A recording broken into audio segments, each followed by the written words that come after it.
In the middle of 1971, a letter crossed the Atlantic and landed on the desk of Canadian psychiatrist Ian Stevenson, who was then director of the Division of Personality Studies at the University of Virginia in Charlottesville. The sender was the German pediatrician Friedrich Lenz from Freiburg im Breisgau in what was then West Germany. Inside the envelope was an unusual account.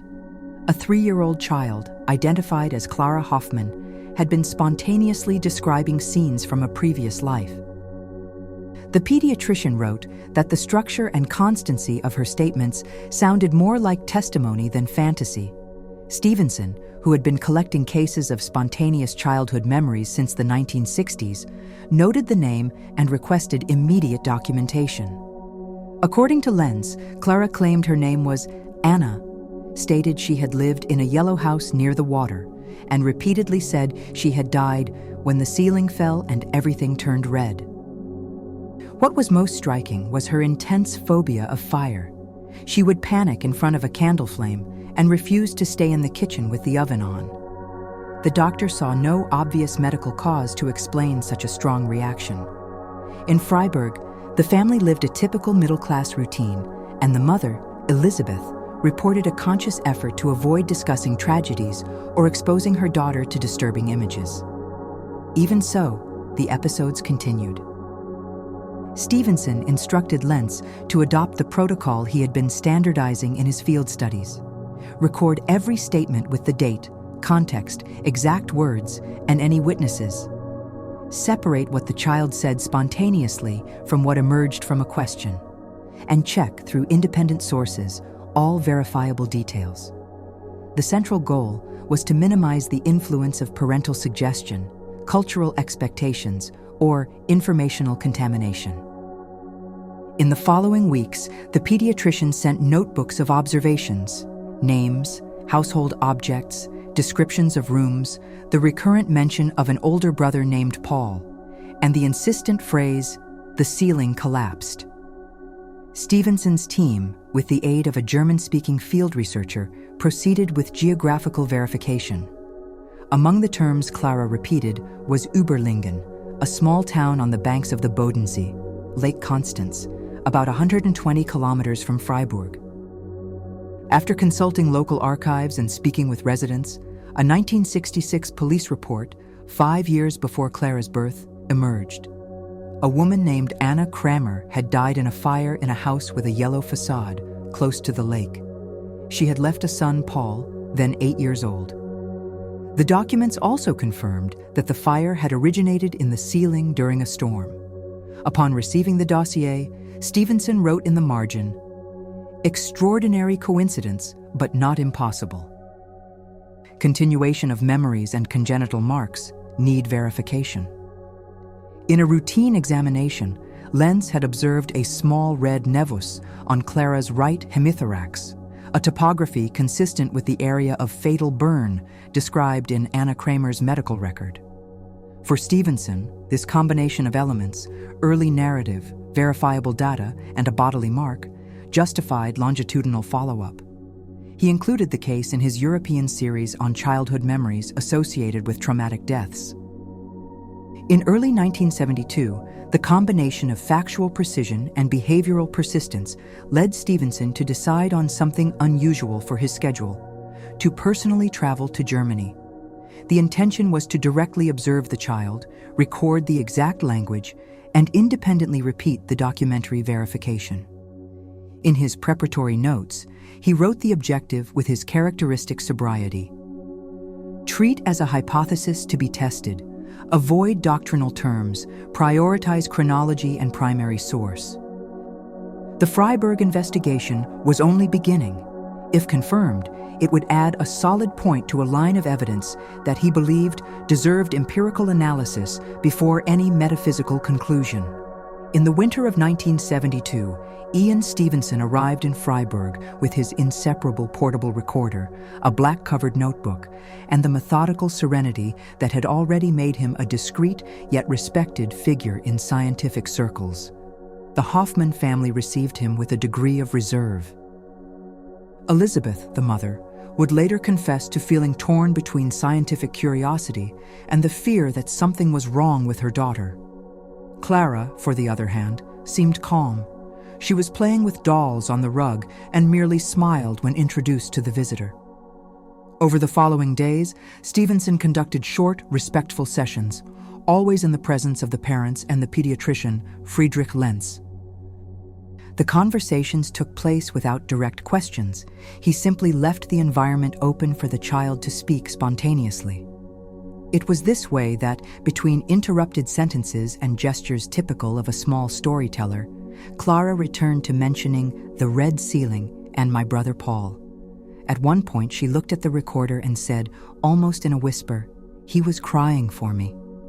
Stevenson recorded everything with almost clinical precision. In his notes, he highlighted the absence of creative fantasy. There were no dragons, fairies, or inventions typical of a child's imagination. The memories followed a coherent axis, restricted to one situation: the fire. The psychiatrist also observed that the girl spoke about the supposed previous life without exaggerated emotion, but with a kind of calm certainty, common in other cases he had studied. In his words, she recounts as one who remembers, not as one who invents. During the same period, the researcher requested the collection of old photographs of the Überlingen fire. The local fire brigade had a small archive. Black and white images showed the destroyed house, with a yellow facade and windows with flower boxes. Alongside the photos was Anna Kramer's death certificate, indicating severe burns on the right side of her chest. A coincidence Stevenson considered of unusual empirical relevance. Among the observations gathered, Elizabeth Hoffman's behavior caught his attention. The mother demonstrated noticeable emotional fatigue. She spoke of sleepless nights and the feeling of not understanding her own daughter. Stevenson reassured her. He explained that, in countless cases, spontaneous memories tended to disappear between the ages of 6 and 7, as the child consolidated their new identity. He emphasized that he did not treat the phenomenon as a belief, but as a working hypothesis. In the following days, Stevenson interviewed neighbors, the kindergarten teachers, and the pediatrician himself. Everyone confirmed that the statements began before any visit from strangers, and that no one in the family had prior knowledge of the Überlingen fire. The researcher photographed the small reddish mark on Clara's body and recorded millimeter measurements, comparing them with Anna Kramer's medical diagram. In his preliminary conclusions, written before returning to the United States, Stevenson summarized: spontaneous account, verifiable location and names, corresponding bodily mark, absence of prior exposure to information. A remarkably consistent case. These notes would form the first official report, 37 typewritten pages with photographs and transcripts filed at the University of Virginia under the title Case 2119, Freiburg, Clara H. But the investigation was not over yet. Stevenson believed that to test the authenticity of a memory, it had to be confronted with the real environment. Thus, he proposed a controlled visit to the town of Überlingen to the family without revealing the destination to the child, to observe her reactions to possible spontaneous recognitions. It would be one of the most decisive moments of the psychiatrist's entire European research. A few weeks later, in the cold, damp weather of early spring 1972, the Hoffman family's small car traveled along the road connecting Freiburg to Überlingen. In the back seat, Clara watched the landscape with the distracted curiosity of children, unaware of the reason for the trip. Ian Stevenson, in the passenger seat next to the driver, remained silent. The objective was simple but crucial: to verify if the recognition would emerge spontaneously, without any prior suggestion. As they approached Überlingen's historical center, the girl's behavior changed. She straightened up, looked attentively out the window, and in a tone of contained surprise murmured, There is the way." Lenz, who was driving the car, exchanged a quick glance with Stevenson and followed the indicated direction. A few minutes later, Clara pointed to the left and said firmly, "The yellow house." In front of them stood an old two-story house with a light-colored facade and windows with flower boxes. Stevenson asked the parents not to react. Clara got out of the car, approached slowly, and upon touching the gate, commented, "This was my kitchen. The fire came from the ceiling. Paul screamed my name." The short, direct sentences were fully recorded by the researcher's pocket recorder. Inside the house, an elderly woman, Gertrude Meyer, now lived and allowed the team to enter. When informed of the purpose of the visit, she recalled the 1966 fire and confirmed that the former resident, Anna Kramer, had died before the fire department arrived. "The boy was taken by the neighbors. He was crying a lot," she added. When she heard the word boy, Clara murmured, "Paul." Stevenson interrupted the visit shortly after. The child's face, until then serene, revealed sudden emotion, a mix of anguish and recognition. Later, in his personal notes, the psychiatrist would write, "The reaction was brief, authentic, without staging." It was followed by a quick emotional recovery. For him, that type of response, spontaneous and short-lived, matched the pattern observed in genuine cases of past life memories. The next day, Stevenson went through the municipal archives and obtained copies of the fire investigation. He confirmed the address, the color of the facade, and the victim's name. He also gathered testimonies from neighbors who recalled the tragedy. All the data coincided with the content of Clara's statements. Before leaving Überlingen, Stevenson managed to locate Paul Kramer, the surviving son, then 14 years old. The meeting was conducted with extreme care. Without mentioning the existence of a child who claimed to be his mother, Stevenson asked the teenager to describe the fire. Paul recounted, "The fire started on the ceiling of the living room. I screamed, but she couldn't get out." He added that his mother had a birthmark on the right side of her chest, the same location as the mark observed on Clara. Back in Freiburg, the researcher spent weeks organizing the material. Photographs, sketches, and transcripts were compiled in a detailed report. In the final document, Stevenson concluded, "The case presents multiple verifiable correspondences between the child and the deceased personality, covering physical, geographical, and emotional data. It remains, up to the present, free of any indications of fraud or suggestion." This text would later circulate among colleagues at the University of Virginia and would integrate the series of studies that would consolidate Stevenson as the leading scientific investigator of the phenomenon of spontaneous memories. The Überlingen experience, however, did not close the mystery. It only reinforced the question that would follow him for the rest of his life. Where do these memories come from that insist on crossing forgetfulness? Upon returning to the United States, Ian Stevenson filed the Clara Hoffman case as one of the most solid in his European research.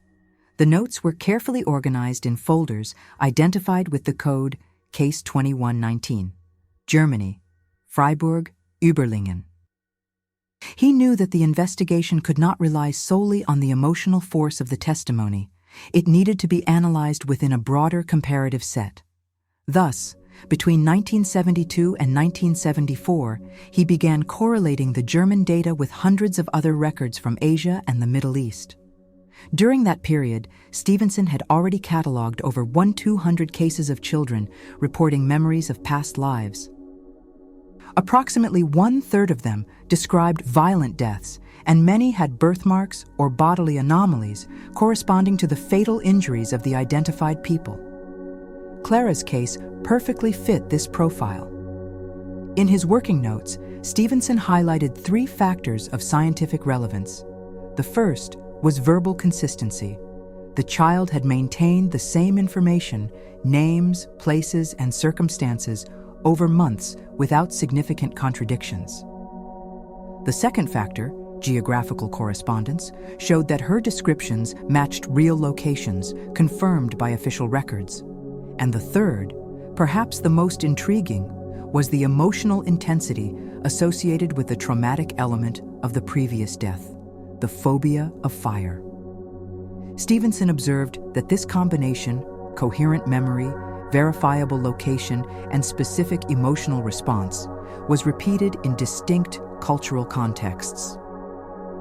The narratives vary, he wrote, but the psychological structure is constant: memory of identity, violent death, emotional persistence, and subsequent forgetfulness. He saw a special opportunity in the German case.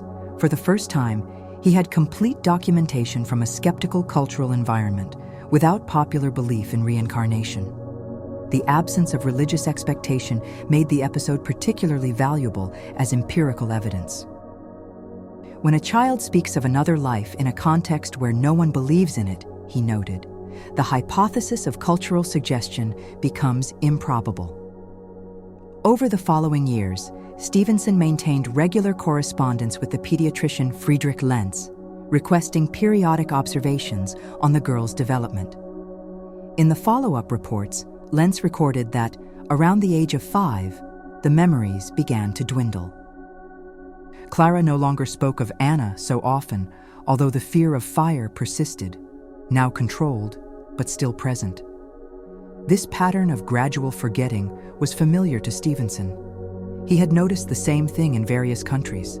The memories emerged spontaneously in early childhood, and as the child consolidated her new identity, they lost clarity until they almost completely disappeared. For him, this suggested that the phenomenon was linked to a specific phase of child development, an interval in which the mind would be more permeable to residual contents of another existence. In 1975, Stevenson presented the Clara Hoffman case at a conference of the Society for Psychical Research in London. Before an audience of psychologists, neurologists, and anthropologists, he described the material with his characteristic objectivity. He avoided doctrinal terms and focused on observable facts. "I am not interested in proving a belief," he stated. "What interests me is understanding how and why verifiable memories arise in young children." The Freiberg account provoked discomfort and fascination in equal measure. For some, it was a statistical anomaly. For others, an indication that the mind might exceed known biological limits. Stevenson, as always, maintained a balanced posture. It is a phenomenon to be studied, not a doctrine to be defended. In the second half of the 1970s, Ian Stevenson returned to Europe to expand his database. In Vienna, he compared the Clara Hoffman case with that of Birgit M., an Austrian girl who claimed to have drowned in a river near Linz. Like Clara, Birgit showed an intense phobia of water and had a birthmark in the same region where the registered victim had suffered an injury. The pattern was repeated with disconcerting precision: spontaneous memories, physical trauma, geographical recognition, and with the passage of years, gradual forgetting. Stevenson began to classify each new account according to objective criteria: type of death, violent or natural, existence or not of bodily marks, presence of location recognition, and emotional intensity. Clara's case was categorized as traumatic death with physical evidence and geographical recognition. In his statistical analyses, this specific set represented about 18% of the validated cases, a rate sufficient, he believed, to justify systematic investigation.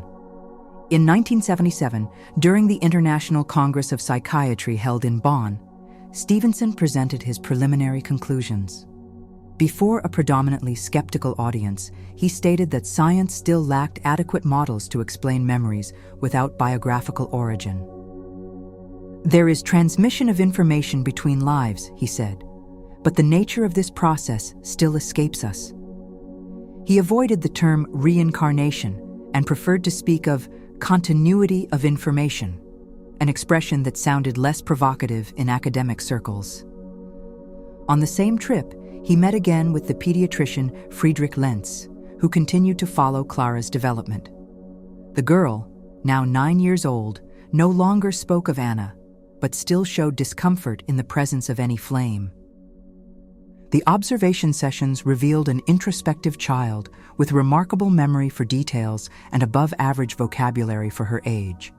Lentz described her as calm but deeply sensitive. Stevenson noted in his diary, "Emotional persistence without narrative content, the echo without the story."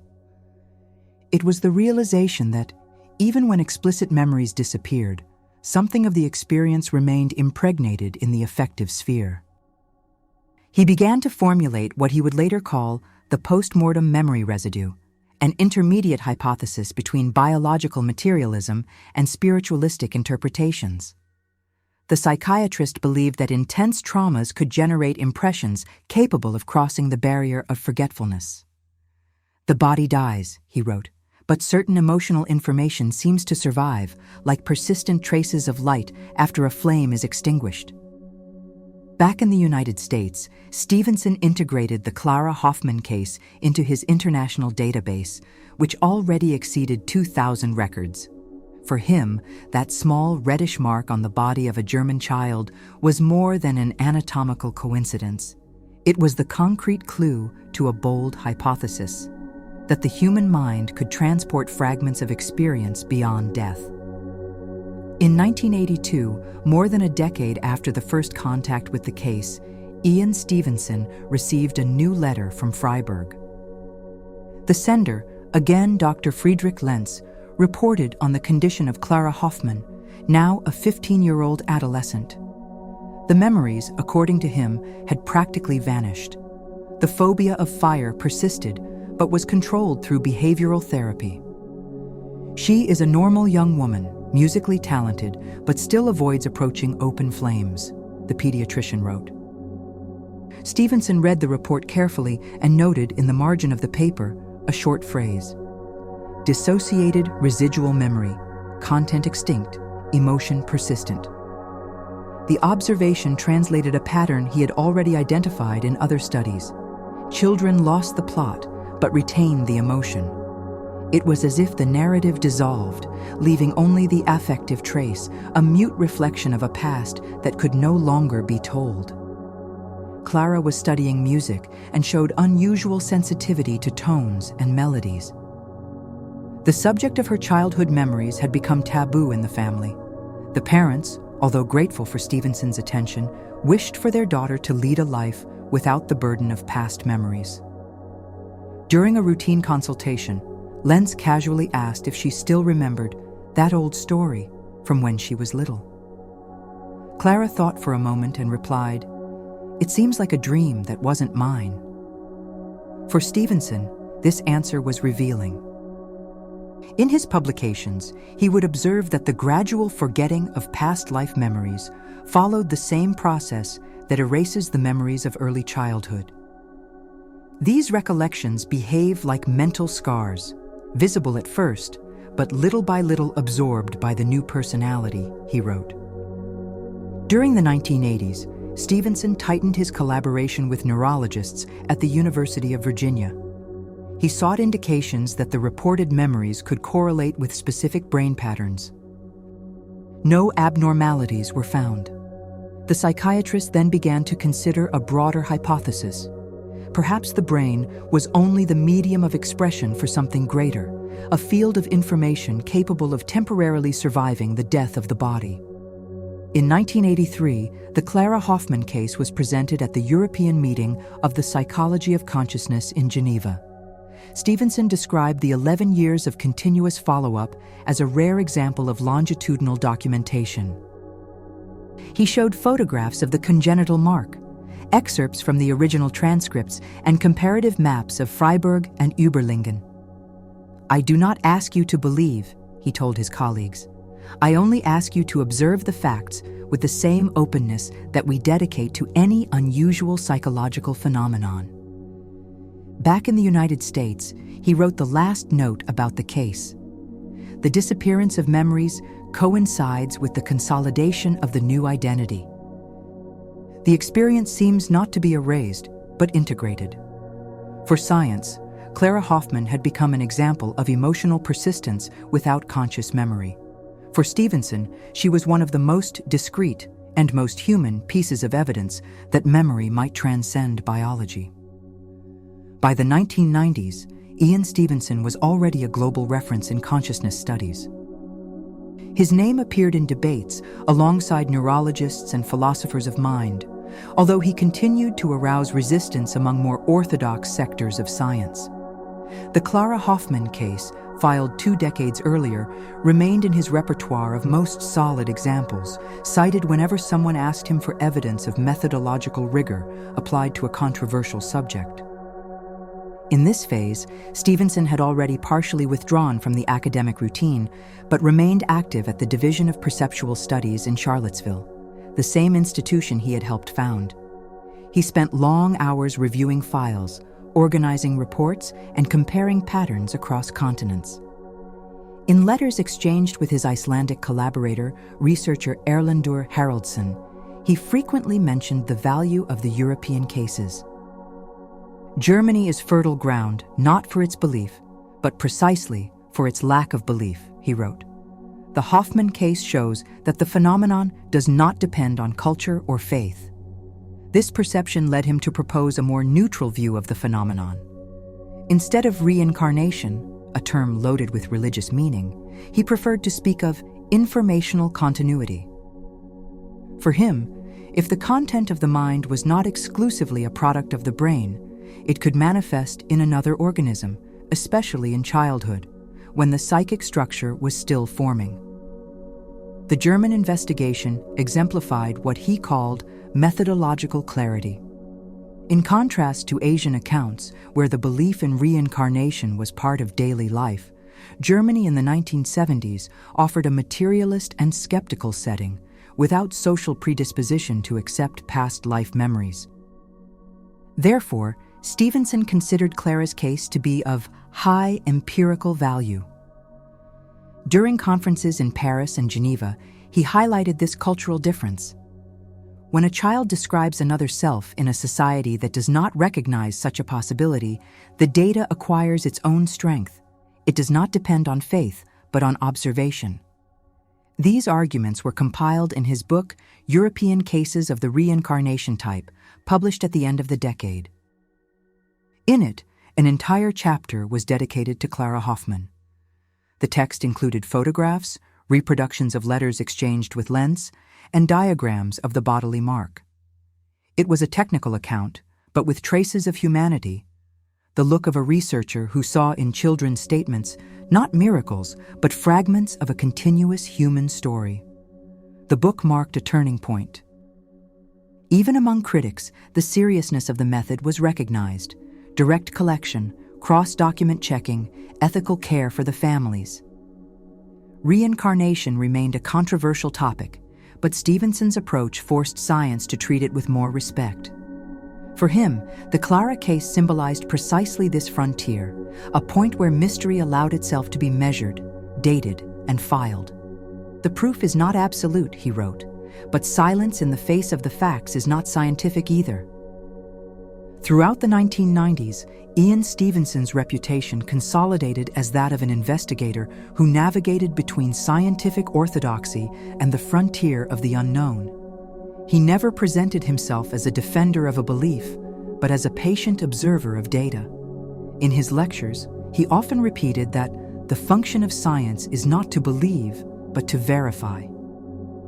The Clara Hoffman case continued to occupy a central space in his presentations, not for its spectacular nature, but for the sobriety of the evidence. At this time, Stevenson began reviewing all the files of Western cases, preparing a synthesis that would show the recurrence of patterns in cultures without a tradition of reincarnation. Germany, Austria, Switzerland, and Scotland formed, in his words, the natural laboratory of doubt. In these contexts, the phenomenon manifested without the support of faith, making it even more intriguing. In his writings, Stevenson insisted on one point: the phenomenon of spontaneous memories did not need to be interpreted in religious terms. For him, it was a question of informational continuity, a hypothesis that united psychology, neuroscience, and philosophy. If memory can survive the death of the body, he said, then what we call identity may be just the continuous flow of information through different biological supports. The Clara case served as a perfect illustration. It showed how, even in a skeptical environment, a child could present objective data, names, places, phobias, bodily marks, that coincided with the life of a person who died years earlier. It was not about faith, but about observation. In correspondence with European colleagues, Stevenson acknowledged the emotional impact of dealing with such stories. "They are normal children," he wrote to Haraldson, "but their words touch the core of our conception of death." At the end of the decade, he gathered the material in a series of lectures entitled Mind Beyond Memory. In them, he described the Hoffman case with almost clinical language, but allowed a silent respect for the human dimension of the phenomenon to show through. He showed the photographs of the mark on Clara's chest, the original transcripts, and the map of Überlingen. He concluded the presentation with a short phrase which summarized decades of research. "What survives may not be the self, but the story." His publications began to influence unexpected areas. Transactional psychologists and trauma therapists began to cite his observations on post-traumatic emotional persistence as a clinical analogy. The dialogue between psychiatry and philosophy expanded, and Stevenson's name, previously restricted to marginal circles, began to feature in university bibliographies. For him, however, the core of everything remained the same: meticulous observation, free of dogmas. In an interview granted in 1999, he declared, "I do not claim there is reincarnation. I only claim that some children talk about previous lives, and that sometimes the facts confirm what they say." The sentence would become the synthesis of all his work, and the Clara Hoffman case, the purest example of this scientific prudence in the face of the inexplicable. In the early 2000s, Ian Stevenson was approaching 80 years old. Even with his health failing, he continued writing, reviewing reports, and responding to correspondence from researchers worldwide. His office at the Division of Perceptual Studies at the University of Virginia looked more like an archive of human memories. Boxes with typewritten notes, recording tapes, and photographs of children from different countries. On one of the folders, the yellowed label bore the name Hoffman, Clara, Freiburg, 1971. Stevenson knew that the German case had become a kind of methodological benchmark. He cited it frequently as the ideal example of investigation: contemporaneous recording of the facts, absence of cultural belief, and long-term follow-up. For him, it was a portrait of science on the threshold of the unknown, an empirical observation conducted with rigor and prudence without the burden of religious dogmas. In 2005, in one of his last interviews, he summarized his thinking with a serene voice. "These children are our little witnesses to continuity. They prove nothing absolutely, but they force us to rethink what we call the mind." Shortly after his health began to decline, he spent his days in Charlottesville, reviewing notes and preparing the definitive transfer of his files to the university archives. On February 8, 2007, Ian Stevenson died at the age of 88. The inventory of his scientific assets included more than 2,500 documented cases, 12 books, and hundreds of unpublished reports. Among the preserved dossiers, number 2119, the Clara Hoffman case, remained complete. Original transcripts, photos of the congenital mark, copies of civil records, and letters from Friedrich Lenz. For his students and colleagues, Stevenson left more than a hypothesis, he left a method. The systematic observation of subjective phenomena with the same discipline applied to physical phenomena. His prudence was what made him respected, even among skeptics. "He didn't want to prove the invisible," said researcher Jim B. Tucker, "just to record what could be seen." The Clara case symbolized this posture, a human story documented without sensationalism that suggested the possibility that memory, and perhaps identity, could transcend the biological limit. Stevenson used to say that the most important thing in his work was not the conclusion, But the question: what happens to information when the body ceases? In 2009, 2 years after his death, this question would echo again in Freiburg. Jim B. Tucker, Stevenson's successor at the Division of Perceptual Studies, decided to revisit some of the classic cases in the archive. Among them, he chose that of the German girl who once said, "The fire came from the ceiling." Discreetly, he contacted Dr. Wall, Friedrich Lenz, who was already retired, and obtained Clara Hoffmann's current address. She was still living in Freiburg, married, a mother of 2, a piano teacher. She agreed to answer a few questions in writing, on the condition of remaining anonymous. Her words, partially reproduced in an academic report, were direct. "I barely remember anything. Sometimes I dream of fire, but not with fear, only with light. I think something of it remained in me." Tucker commented in a footnote that this answer condensed the deepest meaning of Stevenson's research. The disappearance of the memory does not imply the disappearance of the experience. Just as a scar remains even when the pain is gone, memory can leave invisible marks that remain incorporated into the new self. Today, Case 2119, Clara Hoffmann is preserved in the archives of the University of Virginia. On the back of the last sheet, in firm handwriting, is a sentence written by Stevenson himself. "Perhaps what survives is not the self, but the story." This sentence concludes not only a case, but half a century of investigation into the mystery of the continuity of the mind. The German dossier continues to be cited in conferences and books, not as proof of reincarnation, but as a testimony to what Stevenson called the survival of information.